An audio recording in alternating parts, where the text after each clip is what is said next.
Hey guys, Don Rice here, and I'm here with Marty, and we are working on his Stuka, and we're going to attempt to make those fairing pieces that are used on the dihedral brake of the Stuka.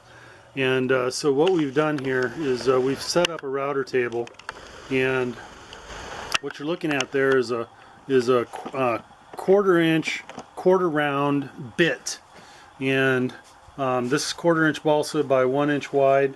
Might be a little too wide, might not be. We don't really care. Right. And so what we're going to do is we're going to run this through and shape it up real quick. So let's see what that looks like.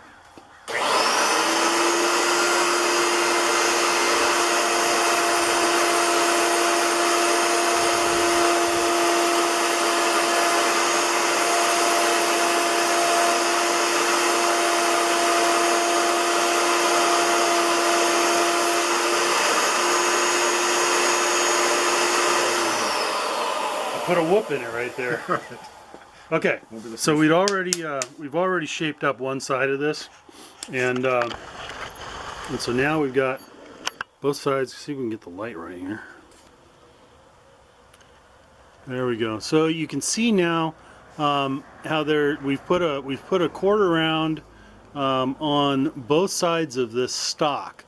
Now, what we did is we left a little ledge here because Martin was talking about how there's a little kind of Almost like a piece. ribbon line. Yeah, there's like a ribbon or some people use like 1/32 inch plywood or something to mount their thing on. And then this top ridge, this can be sanded down to make it a little more roundy round.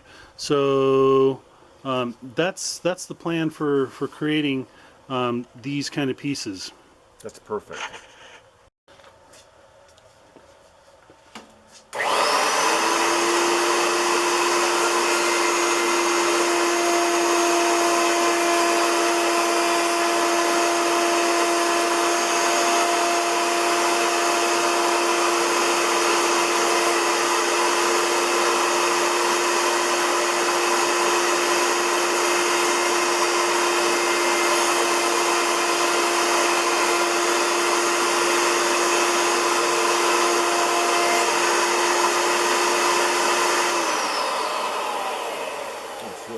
All right, so there we go. That's how we get those together. We got 4 of them, one for the top, one for the bottom of the left and right wings of the Stuka.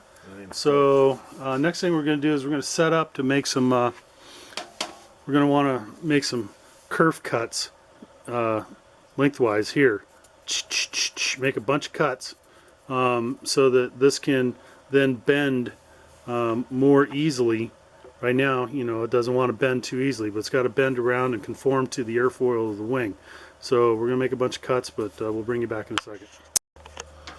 Okay, so this is a bandsaw, and I ended up having to take out part of the table here. So this part of the table had to go bye-bye in order to make room to put a clamp, and this is a, I don't know, 3-inch. It's a 3-inch machinist right angle block, and we're going to use that as a face to hold that piece of balsa up against and make pre-measured cuts with the bandsaw so that we don't go too deep and so that all the cuts are equal. And so that's the plan. 0.13759 inches is how deep the cut's going to go, and which I calculate is exactly the right amount in order to provide the amount of bendiness to get around the curvature of a Stuka airfoil. And how many inches apart? Like every quarter inch or something? Yeah, I'm going to do them pretty close together. Okay.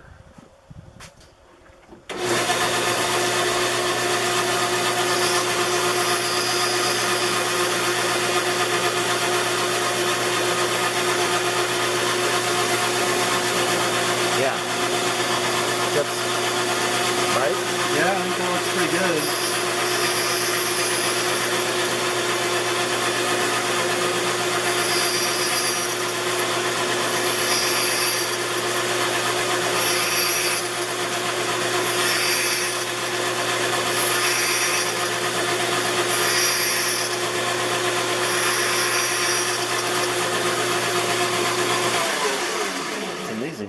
close to actually getting them to be the same.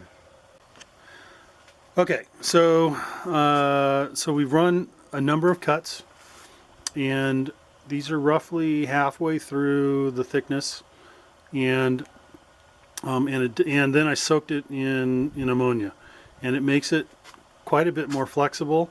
Still not anywhere near flexible enough to get around, I would say, the last 2 or 3 inches of the leading edge part of the airfoil. Mm-hmm. So I'm going to reset the fence and move it back so that we can make slightly deeper cuts and see how that looks. Okay. So we'll just loosen up the clamp here, and this is an eyeball method, but I'm going to move it back what felt like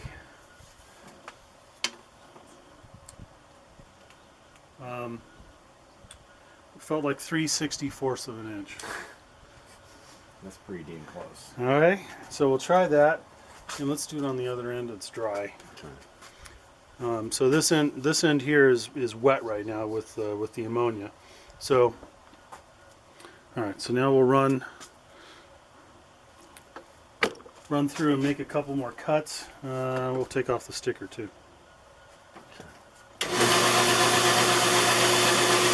And all I'm doing here is holding it against the fence at the back side, and then I move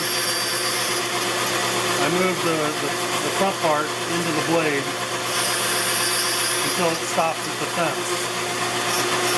And then as you get farther out, we have to be careful that you don't push it.